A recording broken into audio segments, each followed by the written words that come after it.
It is really wonderful to see so many people here from so many different countries. I'm sure you can because I've already been talking, but just confirm that you can see me and hear me okay by typing yes into the chat box, if you would please. Yes, I can see some yeses. Fantastic. Steve, do you want to say a quick hello as well? Yeah, I'm going to assume that if you can hear Malcolm, you can also hear me. I'm always amazed at the dedication and commitment of teachers around the world tuning into this kind of event. For some of you, it's late at night. Maybe you're sitting down with a beer or a warm drink. For some of you, it's the first thing in the morning and you're still having your breakfast. Fantastic to welcome you here. You're all welcome. I hope that some of what we say today will chime with your own experience, and maybe you might even pick up one or two practical tips. So Steve was saying a minute ago that February 2020, he was in Mexico. It's been quite an eventful year since then, hasn't it? I think it's fair to say that pretty much everything in our personal and professional lives has been turned upside down to some extent by coronavirus. Very, very little is the same as it was this time last year. Which really just goes to prove the wisdom of Benjamin Franklin, who wrote back in 1789, "In this world, nothing can be said to be certain except death and taxes." Interestingly, it seems that he wasn't the first person to say this. Much earlier, in 1716, a writer called Christopher Bullock, who I'd never heard of before, wrote something very similar. "'Tis impossible to be sure of anything but death and taxes." How true that seems to be, but we might want to add one more to the list: death, taxes, and exams. Exams seem to have survived coronavirus so far. Now, of course, some exams have been cancelled, some have been postponed, some have moved online to some extent, and some exam boards have moved, at least temporarily, to more ongoing assessment. But it looks like exams are going to survive and bounce back post-COVID. They're not dead. And for the time being, I think the way that we have to teach has changed. But for the most part, what we have to teach and what we have to prepare our students for hasn't changed. We're still preparing our students for exams. Now, one of the things that has changed is terminology. I think we've undoubtedly had to deal with a huge amount of new terminology over the past year. A year ago, unless we were specializing in online teaching or blended learning, I suspect that we never had to worry about connectivity, which to me sounds like a great name for a board game. If anyone wants to come up with a game called Connectivity, I'd love to play it. I wonder, this time last year, how many of us had heard the term breakout rooms? I don't think I had. Now, whenever I hear the phrase, I always think of breaking out of prison, which is not necessarily appropriate when we're thinking about an educational context. And also, so I think of prison, but it also always reminds me of a similar but a very different phrase, escape rooms.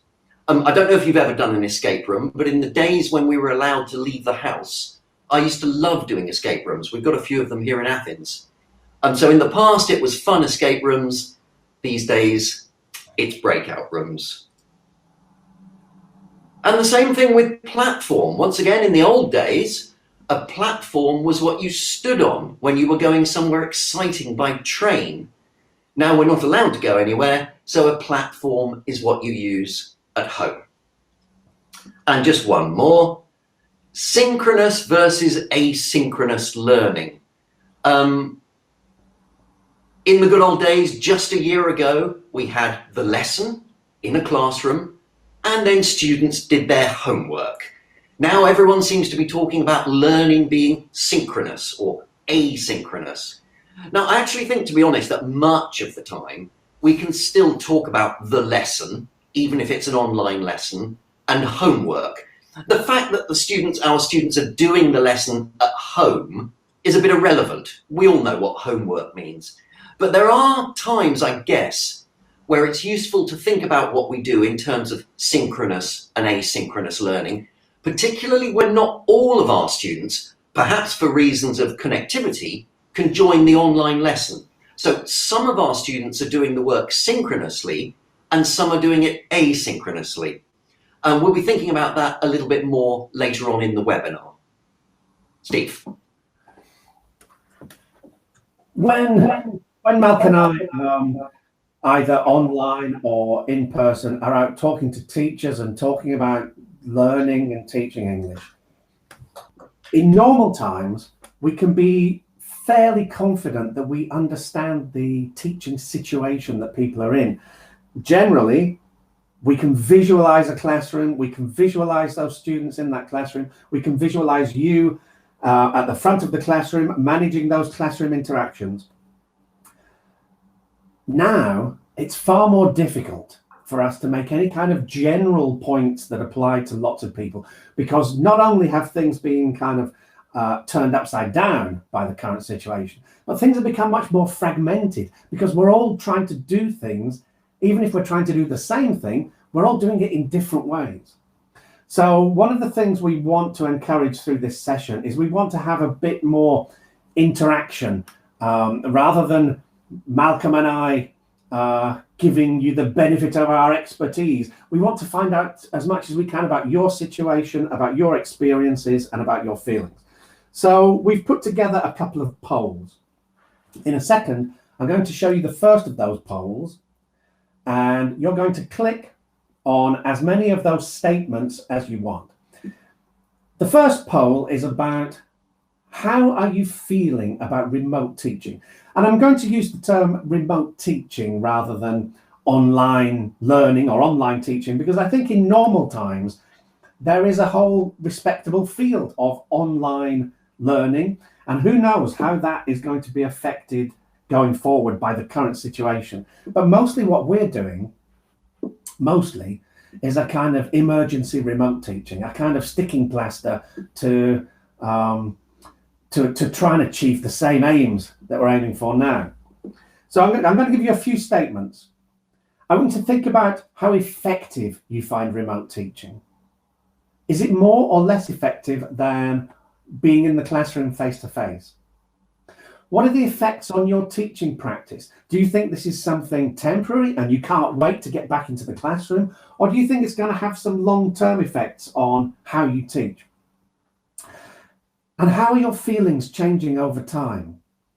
You know, in the UK, we've been through 3 national lockdowns and goodness knows how many different levels of restriction in between times. But we had 3 main national lockdowns. We're still in lockdown number 3 now. Lockdown number 2 was in November, and lockdown number 1 was in last April and May, I think. And everybody's emotional reaction to it has been very different each time around. This time, I think maybe people are finding it a bit harder. Maybe we're getting a bit of lockdown fatigue. So how are your feelings changing over time in regard to your teaching? So I'm going to bring the poll up now. Please start voting. You'll see that all the statements, really, the first 2 statements are about the same topic. The next 2 statements are about the same topic. The final 2 statements. So probably you will only choose 1 out of each set of 2. But essentially, you can vote for as many as you like. So we'll just give you a couple of minutes to vote there, and then we'll share the results.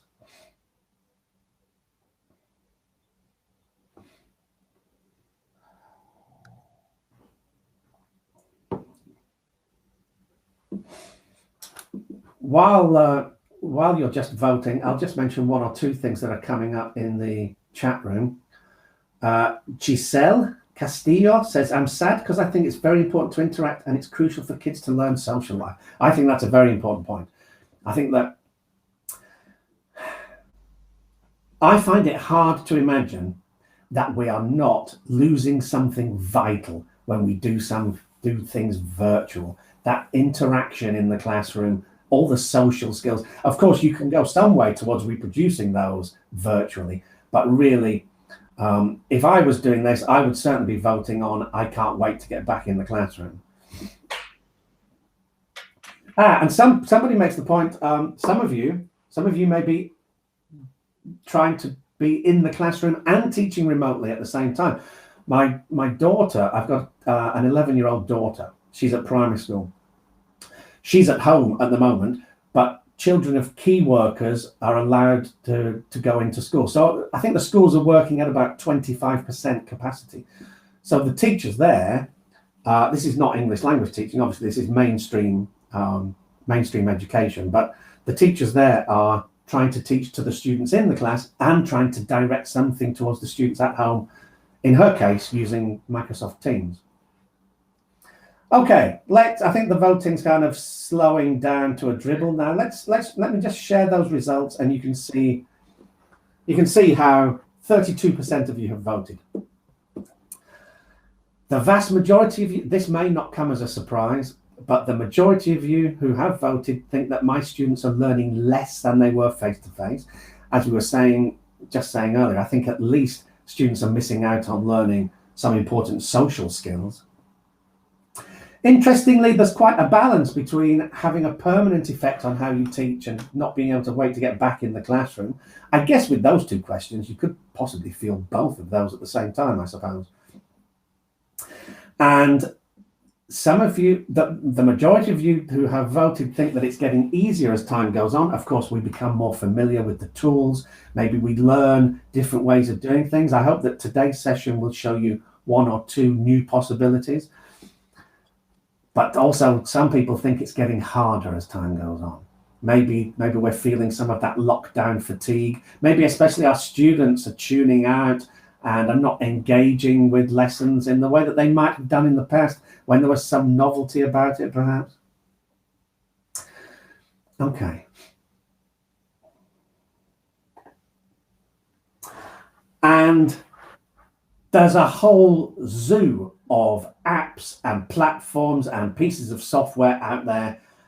And Malc and I, before we did this session, we did a bit of research, getting in touch with contacts around the world. And we asked them what teachers in the various countries were doing. And we got a very surprising mix of answers about people in this country are using this software. People in this country to perform the same function are using different software. So I just want you to think about your practice now, what you're doing with your remote teaching. We're going to give you another survey, and this time, click on as many as you like. What platforms, apps, and software are you using right now?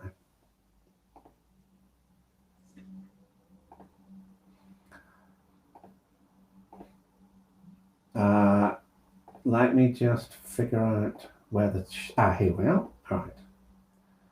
Okay, vote now, please.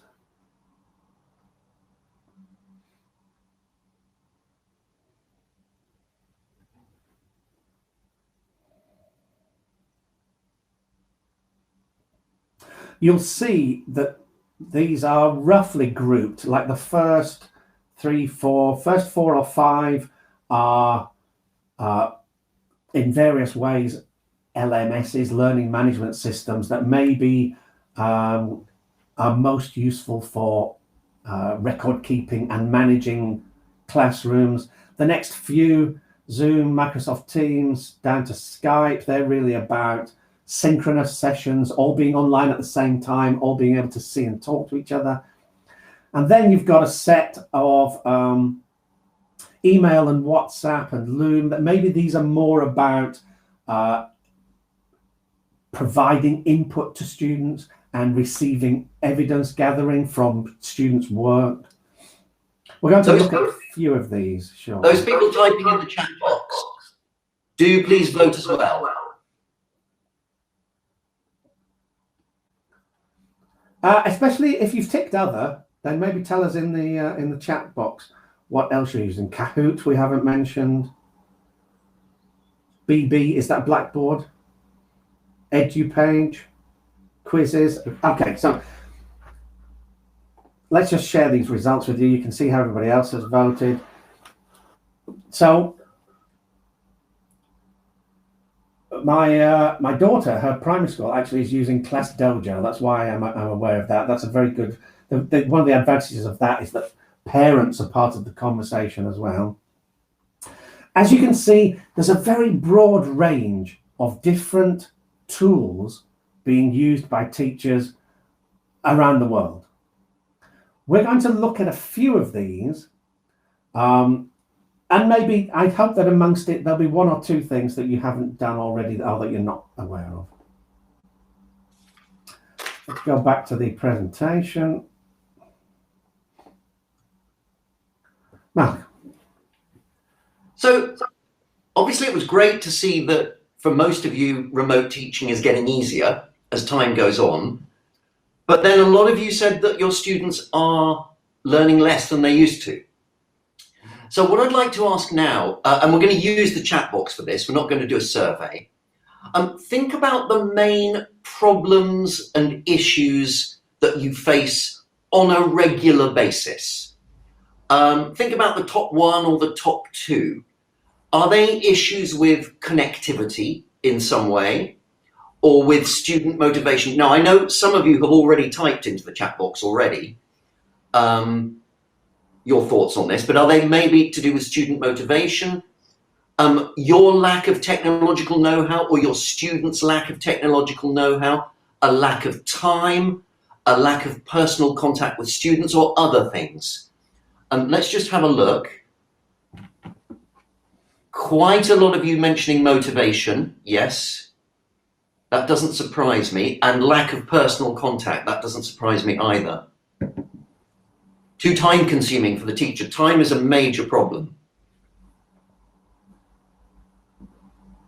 I think there's always been, in terms of motivation, there has always been a problem with preparing students for exams, particularly when it's teenagers. But remote teaching does seem to make it even worse. Lack of technological know-how, engagement. So it's that's very interesting. Somebody there, sorry, I didn't catch your name or where you're from, but somebody said lack of personal contact. I'm a novice teacher. Let's remember that for some people, okay, maybe if you've been around 20 years, then you've got all your kind of you've got the skills to deal with this kind of global situation. But if you're a new teacher, then I think you really are being thrown in the deep end, trying to prepare students prepare teams for exams in this kind of situation for the first time is very challenging. Okay, Steve, do you want to move on to the next slide?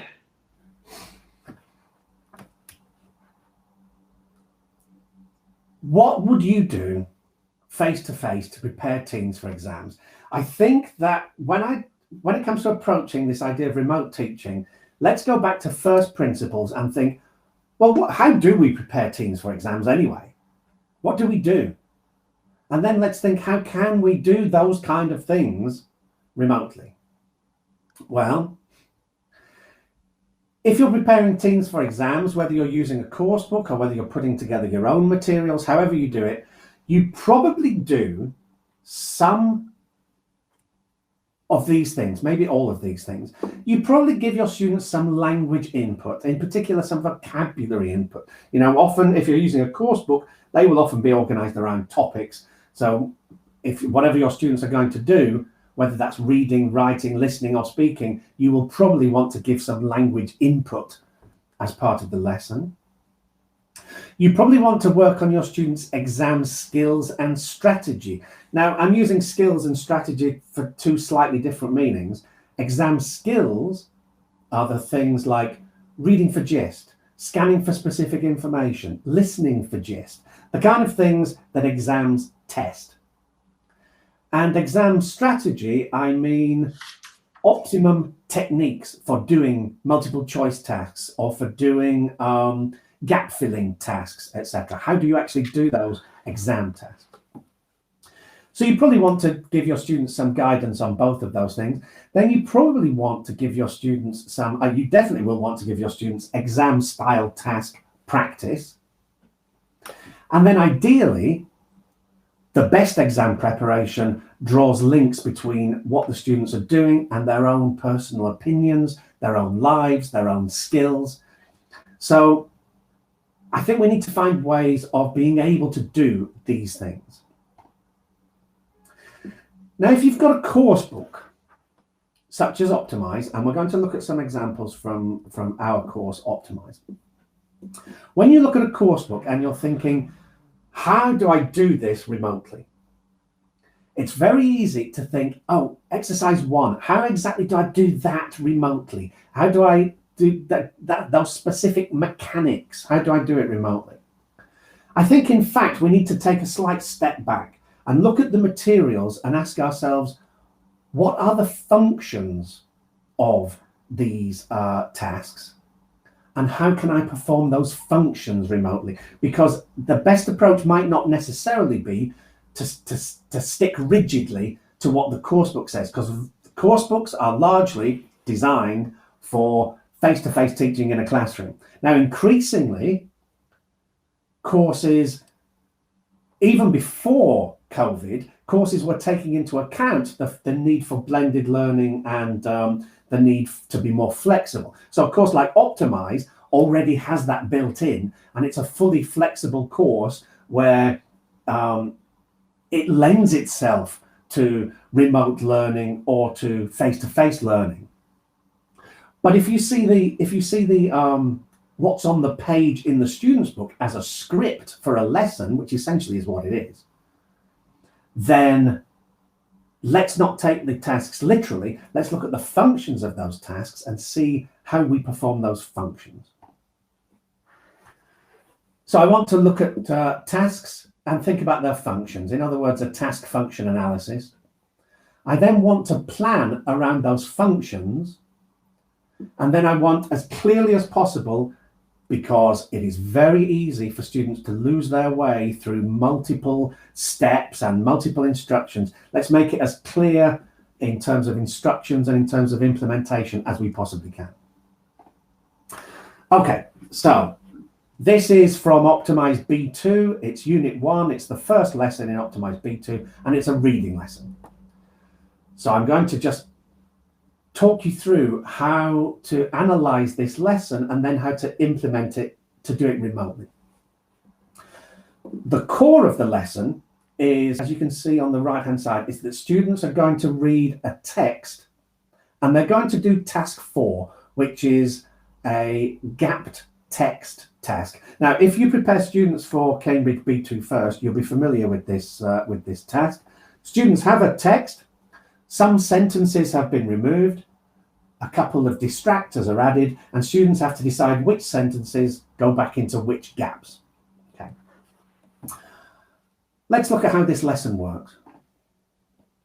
First of all, in the classroom, I'm putting students in pairs or as a group, answer the questions. What's your favorite film? Why do you like it? What types of people work in the film industry? Now, I want in particular to address the issue of connectivity. If you're in a situation where you can be confident that all your students are online at the same time on your synchronous platform or app, they can all log into Zoom at the same time, and you can be confident that that's how you're going to work, and you can then put them into breakout groups and bring them back together. If you're working like that, then I think you're very lucky. A lot of people are either not able to work like that at all, or they need to plan for those times when that doesn't work. Maybe you've got some students who can't be online all the time, or only some of your students can be online some of the time. So I'm really looking at how you cope with this whole lesson asynchronously, because I think if you're doing it synchronously, I think you can mirror what's in the student's book far more closely, and it's less of an issue. So what's the function of this first task? Of course, we're introducing the topic. It's a warm-up discussion, But this second question in particular, what types of people work in the film industry, that's partly about pre-teaching vocabulary. These are terms that they're going to need to read the text. Now, I might not be able to do task one asynchronously. I can't have students discuss things or work in pairs, but I can probably still perform this function of pre-teaching vocabulary. Task two, students are asked to match paragraphs to statements. In other words, I want them to look at not just the gist of the text, but the gist of each paragraph. It's about understanding gist and text logic. These optimize your exam boxes give students optimum techniques for doing the task type, in this case, gapped text. And the thing I'm going to focus on is the use of reference words, in particular pronouns, he, her, they, this, and how that helps to create cohesion in a text. And that's one of the fundamental things that students need to look at in order to put the sentences back in the right place. So then task three, we've got to focus on cohesion, that they're being asked to look at the sentences that have been removed and write all the reference words. Okay, then in task four, this is about practicing the exam task. And then task five, I want them to find the words in the text and work out what they mean from the context. Now, I think remotely, I'm going to adapt this, because if I just try and do that straight and ask them to work it out from context, when I'm working remotely, I don't think any of them will really do it. In the classroom, of course, I can monitor it and I know they're not looking things up. But if I'm doing it remotely, I'm just going to get dictionary definitions that they've looked up online or copied from somewhere, and it's not going to be very useful. So I'm going to adapt that task. And then the final task here, the personalization task, these come at the end of every lesson in Optimize, where we look at students' thinking skills, research skills. I want to get some sense of personalization, and I want to get some sense of student response. So if I put that into a kind of tabular form, I'm listing the tasks on the left and then their function. So task one and optimize your exam, they're about teacher presentation. I need to find some way of presenting language, presenting information, presenting exam techniques. 2, 3, 4, and 5 are about individual work. I can get my students to do that themselves, but I need to somehow gather evidence. In other words, I need to see their answers. And then I want some kind of student response for the me. I need to find some way of allowing my students to kind of talk to me in a way through a platform. So if I group them like that, now I guess you could do this through, as long as you've got any kind of connection, you could do it through email. You could either in text, or you could record a video of yourself on your smartphone, email it to your students, and you could do the teacher presentation part of the lesson. Students could then do the tasks 2, 3, 4, 5 and email you their answers. And you could also ask them to email you a video, as long as they've got a smartphone that they can use. Can they email you a video of themselves responding to that question? So this, at the absolute minimum, you could do that whole lesson through email. But I just want to look at a couple of tools and show you a couple of examples of these tools. There are lots of ways. I can see out of the corner of my eye, if I glance down, I can see in the chat box that people are suggesting various apps. That's fantastic. And if you see in the chat box any apps or platforms that you think you want to explore further, then fantastic. There are lots of ways of doing this. I'm just presenting you with one potential way of doing it. So in order to do this kind of workflow of teacher presentation, individual work, and student response, the first thing I need a worksheet, and I'm going to put that on Live Worksheets. I want to create a short PowerPoint presentation. If you want to use completely free software, then you can use Google Slides to do this. And I'm going to record it on Loom. Loom is a platform where I can record my PowerPoint with an inset of my face talking, and I can talk over my PowerPoint. So people were talking about personal connection with students. Just being able to see you on the video, I think, goes some way towards addressing this idea of feeling some personal connection. And then we're going to look at Flipgrid, which is used for student response. So here's a simple worksheet. This is what you do on live worksheets. You put together something in your word processing software. In this case, this is something I put together in Word, where I just want the students to put in the answers. You upload it to live worksheets, and then in the live worksheets converts it to a picture.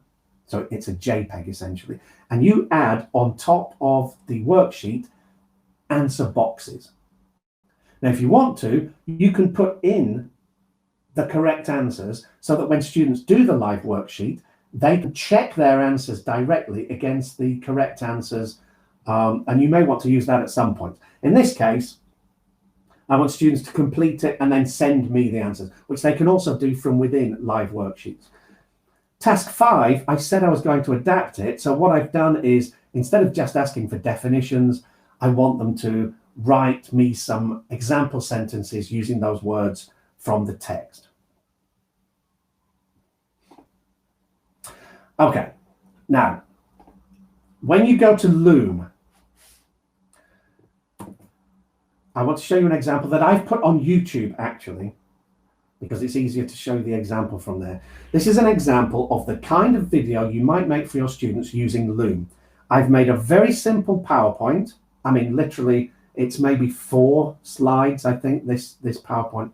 And then on Loom, I've recorded it with myself talking to my students. So, Malk, if you could turn your microphone off, and I turn mine off.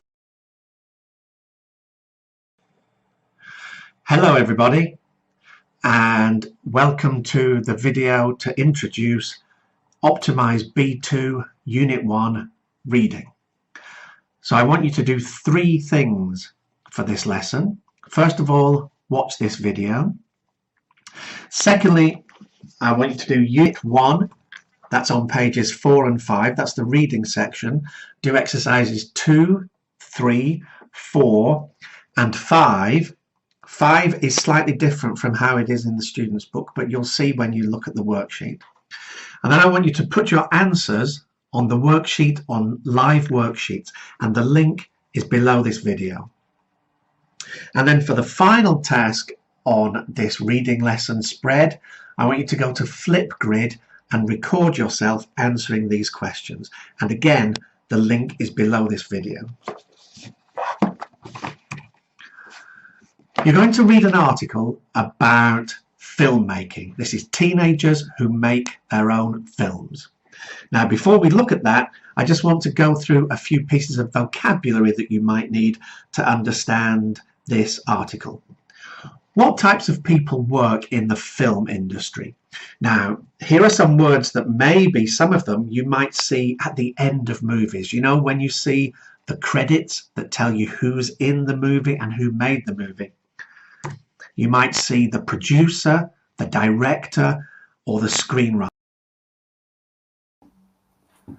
Okay, so I think that's enough for you to get the idea. If you want to use Loom for free, there's a time limit of 5 minutes, but I think there's a very small charge to use. I can't remember what the charge is, but you can pay and you can have unlimited videos. But if you want to do everything for free, then there's a limit of 5 minutes.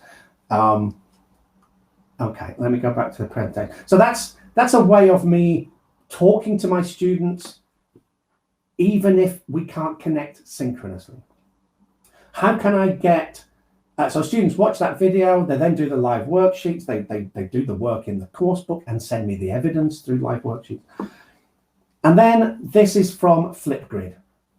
So on Flipgrid, you create groups and you create topics. What the student sees looks like that.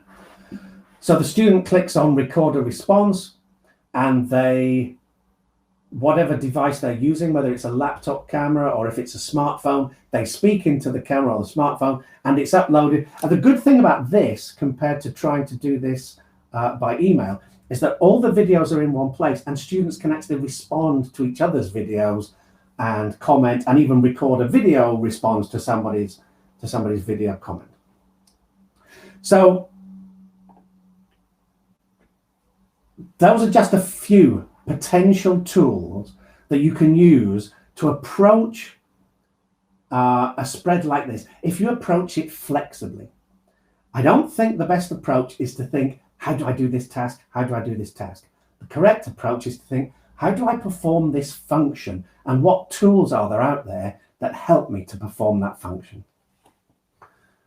Malcolm. So Steve's been talking about reading. I want to think now about how we go about developing our students' writing skills if we're teaching remotely. And I'm going to use the writing spread from Optimize B1 Unit 6 as an example. Now, the basic principle of developing writing skills in Optimize is this. When our students go into the exam, let's say it's a B2 level exam, let's say it's first, when they go into the exam, of course, they're on their own. There's no teacher to help them. We're not there to hold their hand. They have to be able to understand the question and then produce a successful piece of writing completely on their own. That's where we need to get them. But to get there, we need to give them an enormous amount of help. We can't just be giving them exam practice tasks with no guidance, with no help, and saying, here's the question, go away and write a composition. Because the chances are, there are too many things that they can get wrong. So the chances are their piece of writing won't be a success. So, of course, in the few weeks leading up to the exam, we might want to give them straight exam tasks with no preparation, no guidance. But certainly here at B1 level, and I would say at B1 plus level, and for most of the B2 year as well, we need to be doing a lot of work before we ask them to write a piece of writing, so that what they write ends up being a success. And that's true whether we're all together in the classroom or we're teaching remotely. Now, of course, if we're all together in the classroom, essentially we can go through the tasks one by one as they are in the student's book.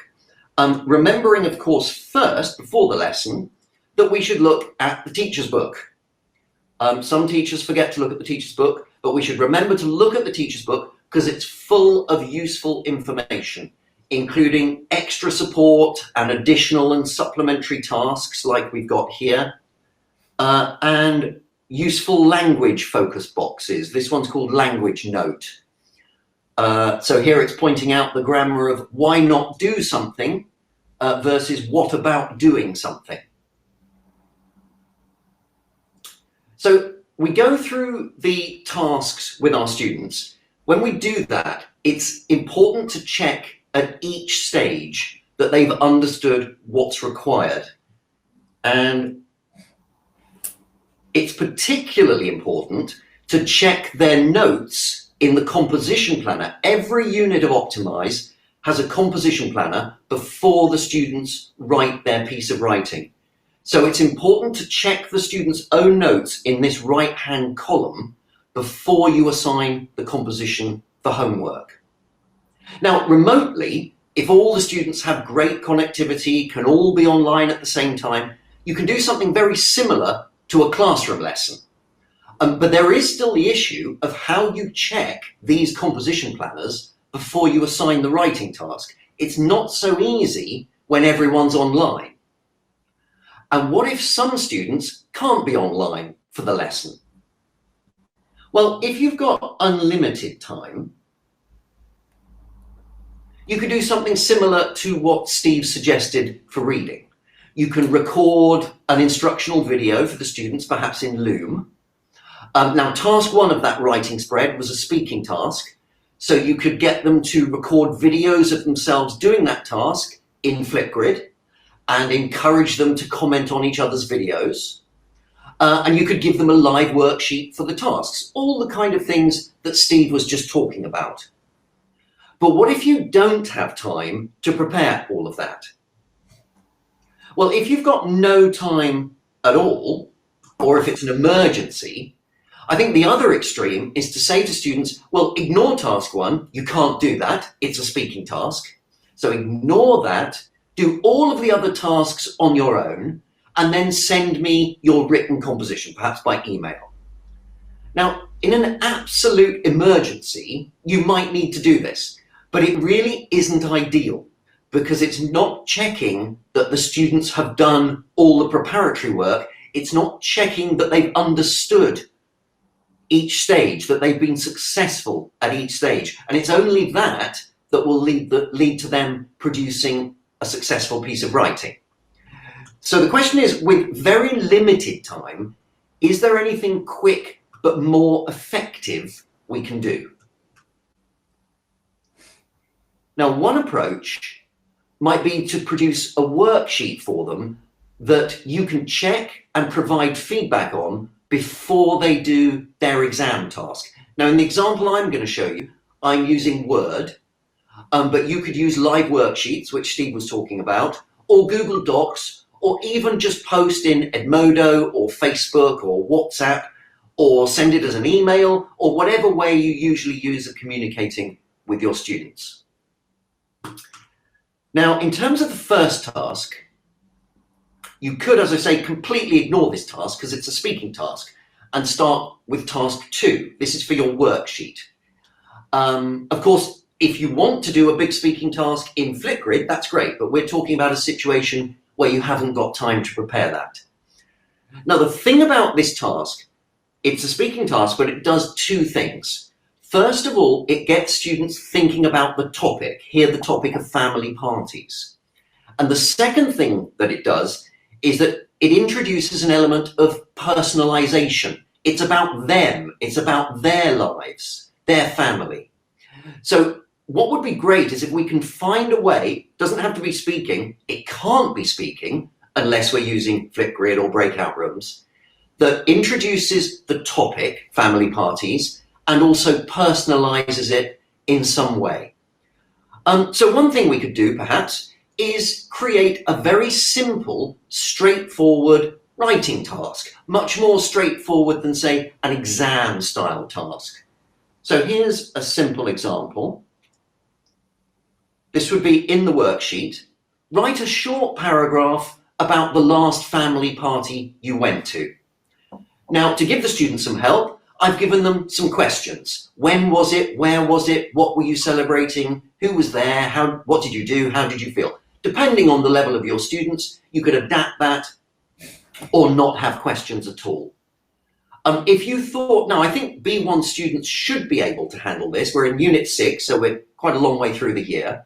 If for some reason you feel your students couldn't handle that, then we can actually not ask them to write a paragraph, but just ask them to write short sentences. So write short sentences to answer the questions. When and where was it? What were you celebrating? Who was there? What did you do? How did you feel?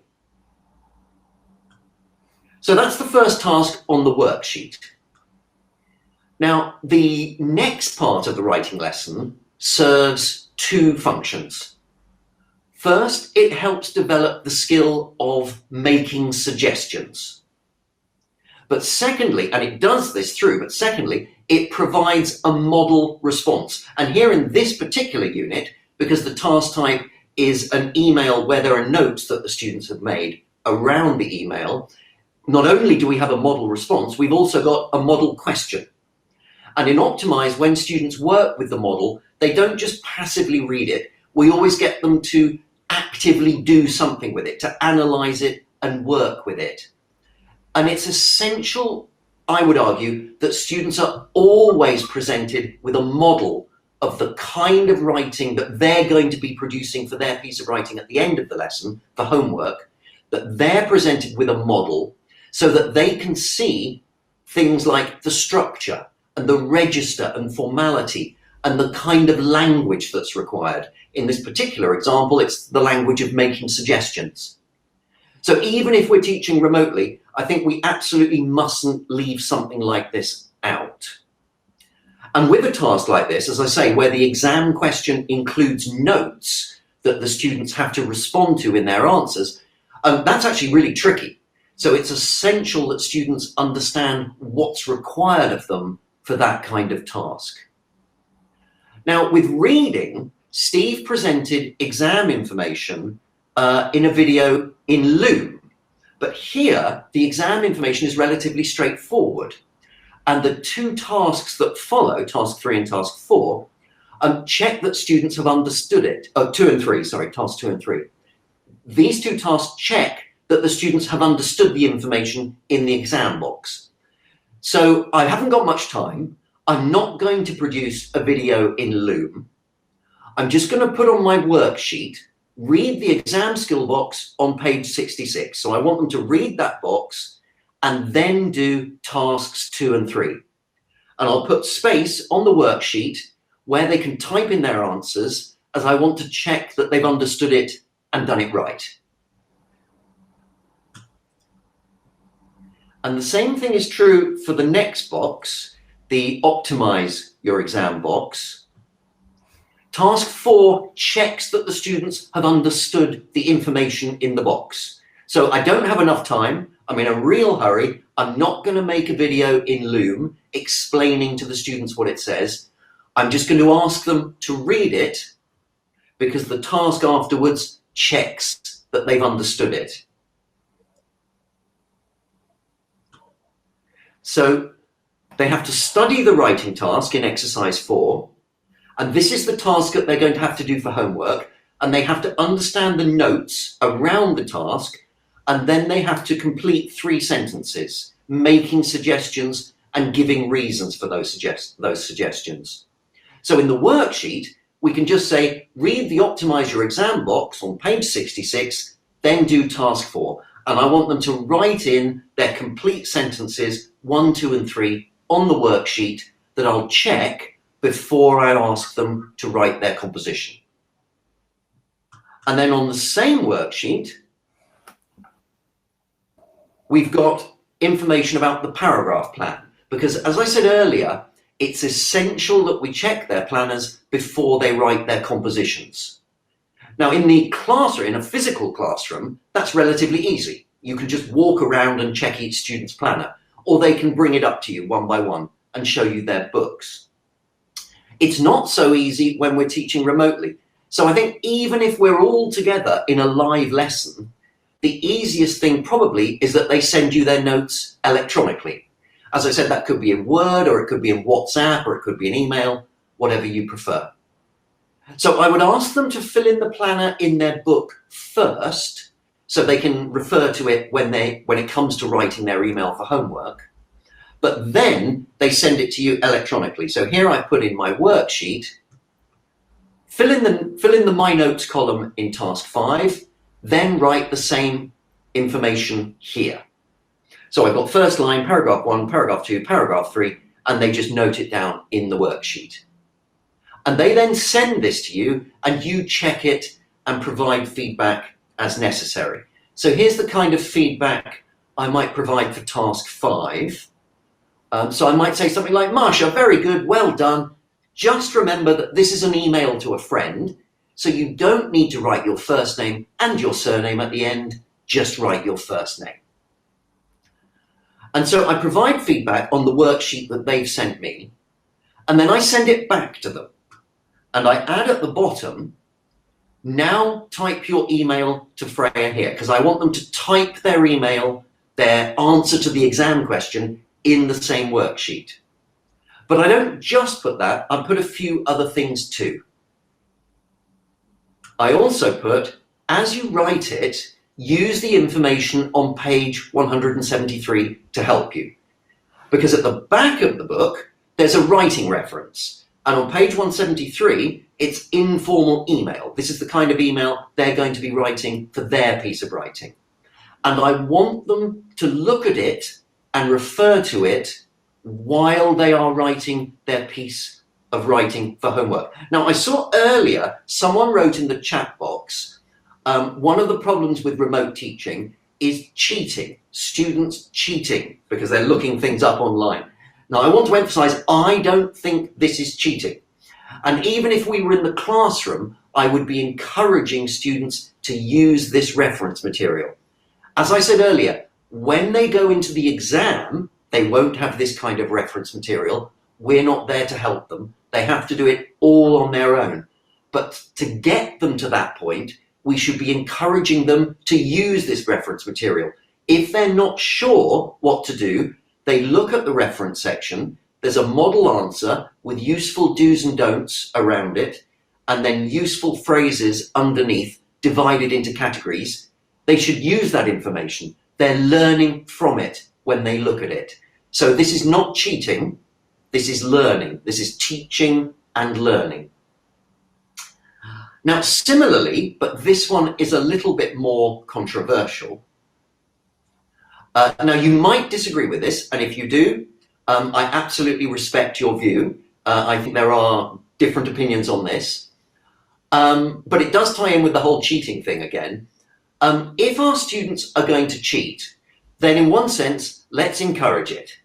So I've put here, now this is because my worksheet was in Word. I put, when you've finished, use tools, spelling and grammar to check your spelling and grammar. Now you might be thinking, well, yes, that is cheating. And in a sense, I guess it is, but I'm not really convinced that it's cheating. Because if they've written something with spelling mistakes, isn't it better that they discover that for themselves using the spell checker in Word and then correct it before they send it to you, where you have to correct it, or at least point out that it's a spelling mistake? And in terms of grammar, the word grammar check, interestingly, isn't always right. So I think it's actually a real skill for a student to determine whether they agree with the grammar checker's suggestion or not. And that's actually something that I would spend a bit of time on with my students, pointing out that the word grammar check isn't perfect. So they're going to have to make a choice for each thing that's highlighted. Do they agree that it's a mistake, or is the word grammar checker wrong and they want to stick with what they've written? So I see that as a learning experience, not cheating. So then underneath that, I would add, then do task 7 in your book. And this is the checklist task, where they tick the statements that are true. And I would put in the worksheet, if any of them aren't true, revise your email until they are true. So we've got things like, I've written an informal email. I've followed my paragraph plan. I've started and ended my email the right way. I've written about all 4 notes in the exam task and developed them further. I've checked my spelling, grammar, and punctuation. And they have to tick all of the ones that are true. If they've ticked all of them, and if they're telling the truth, then the chances are that their piece of writing will be successful. And that's what we want to achieve, particularly at B1. So then on the worksheet, I add, then send me this document. So they then send me the worksheet back with their piece of writing typed in. And hopefully at this stage, there's not much for me to correct or comment on. Their piece of writing will have been relatively successful, and that, as I say, is what we want to achieve. So I then send it back one more time with this. I've corrected it. There are probably very few corrections, hopefully very few corrections. I've commented on it. So I say, look at my comments and corrections. Now write your email on a piece of paper with a pen. Then scan it or take a photo of it with your phone and paste it here. And the reason for this is that this is, obviously, we're talking about B1 level at the moment. They're not going to be taking the exam, if we're working towards a B2 level exam, for a few years. So in that exam, in a few years' time, they're going to have to be comfortable writing with a pen. And writing with a pen is very different from typing on a keyboard. So we mustn't allow our students to lose their physical writing skills and only be able to type. They're two very different skills. And we need to be checking their handwriting all the way through. So let's get them to write their final draft in pen. And of course, we should be encouraging our students to see writing as a process, as a series of drafts, a series of checks, a series of revisions, where each time their piece of writing ends up with fewer and fewer mistakes in. So looking at the clock, that is o'clock, which, now I'm in Athens in Greece, so 6 o'clock in the evening, although all the bars and cafes and restaurants are shut, it's still beer o'clock. So my time is limited. Of course, we're going to have time for some questions, but that's all I want to say about writing for now. I hope you found that useful. Back to Will.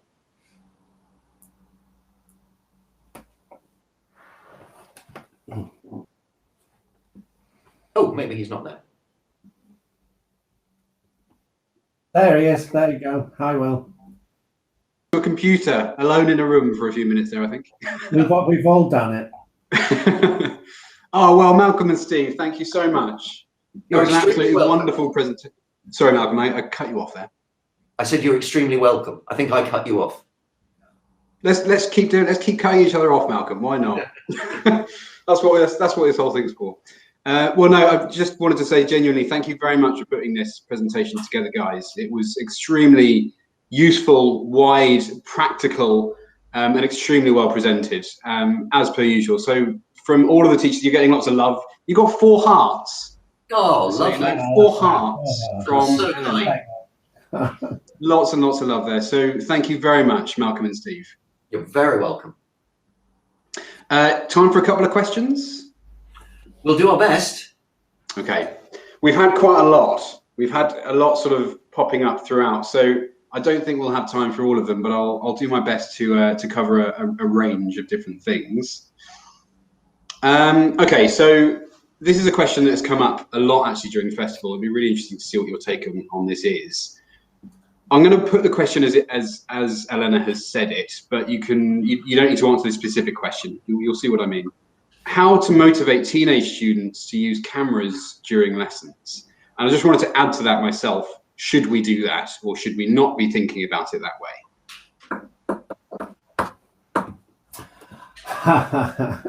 Very good question. Very good question. Yeah, very good question. Very good question. I think this is maybe one of those questions that I was kind of dreading turning up, because I'm really not sure that I've figured this one out. I might say this. I think reflect on your own experience. If I reflect on my experience, Zooming, let's call it Zooming, is exhausting. Your eyes naturally go to your own you're a picture of yourself, and you're constantly thinking, is my hair okay? Or do I look all right? It's very, very tiring. And another way in which it's tiring is that in real life, you never have a dozen eyes staring at you all at the same time. Everybody's looking in different directions. So let's not underestimate how difficult it is for students to take part in Zoom lessons. I think it's really tiring. Yeah. Yeah, for sure. So I think it's important. I think maybe the route towards encouraging students to turn their cameras on is to allow them to turn them off. Yeah. So I think that I might try to encourage students to turn their cameras on, perhaps only if they're comfortable having them on, fine. But if not, then perhaps turn them on at least when they're speaking to me and when they respond to something in class. But then allow them to turn them off the rest of the time, because I think having a camera on all the time on you in a Zoom lesson is exhausting. But I'm not claiming that I feel like I've kind of solved that problem, but I think that the route towards a solution is somewhere down there. Yeah, I agree completely. And I mean, it's such a difficult area, but I'm wary about insisting. If you just insist that every student has to turn their camera on and have it on all the time. Yeah. I mean, I have this actually, I have a family member who's 16 years old. And they don't like having their camera on. And so when the teacher insists that they have their camera on, they actually sometimes just avoid the lesson and don't turn up at all. Right. And that doesn't help anybody. So I'm not convinced that insisting really solves the problem either, but it's very, very difficult to solve. And there are all sorts of individual issues for a teenager that might mean that they don't want to turn their camera on for some reason. Yeah, for sure. I think we had the same question that she came up yesterday in Laura Pascoe's session. And she said basically what you've just said, which is try to find the root cause of it, ask them on an individual basis as to why they don't really want to be doing that, and try to understand their situation. Okay, so we've got lots of different types. So I'm going to go like a massive tangent here, Stephen, Malcolm. So we've asked, so you talked about, Malcolm, you just spoke about cheating or not cheating, as the case is. Yong is asking, what if parents are helping their kids with their work? I mean, for me, I would definitely say, if a parent is doing the work for their children, that is cheating. That's not very productive. But is there anything that you could say to that, or offer some advice about that? Well, I would say that in my experience, generally, when parents try to help, it makes the students' work worse, not better. But in those cases where you think the student's work seems to be better than the student themselves could produce because they're getting parental input. Let's take the example of writing, because I think, judging from what's coming up in the chat box, people are concerned about things like using Google Translate, and I guess let's say that it's part of the same issue. Mm-hmm. When students decide to put their write in their first language and put it through Google Translate, and then just give you what Google Translate says, or whether their parents are sitting by their side helping them. Now, I have a fairly collaborative approach to learning anyway. So if parents are helping their students in the right way, I don't necessarily object to that. If in fact students are not doing work and they're not writing something, and the parent who's, I guess we're thinking about where the parent's level of English is much, much higher than the student's level of English. So the parent is essentially acting like Google Translate and writing the text for them in that kind of situation. I think that one thing is clear boundaries, of course, explaining to everybody, explaining to your students, explaining to the parents, if you have access to the parents, what your expectations are for involvement in your course and in your classes. Yeah. I think another thing in terms of writing is certainly trying to address Google Translate. I think the thing to do there is to mix it up in terms of genre, because Google Translate is very limited when it comes to different genres. So if you ask your students, for example, to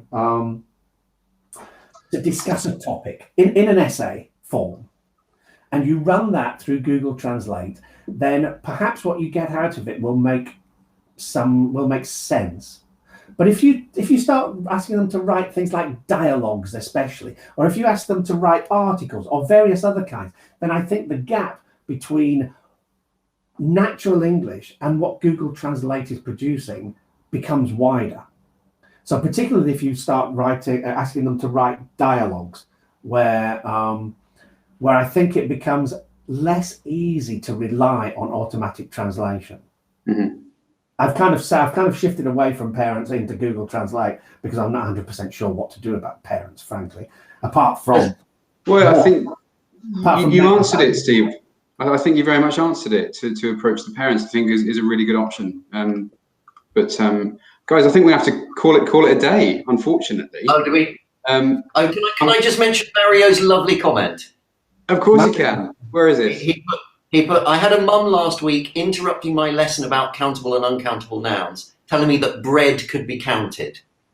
So I can just imagine the parent pushing me and saying, "You can count bread." And I can imagine Mario then coming back saying, "Well, 1 loaf of bread, 2 loaves of bread, 1 slice of bread, 2 slices of bread, but not with a one container." bread. Yes, yeah. Can I just add right at the end?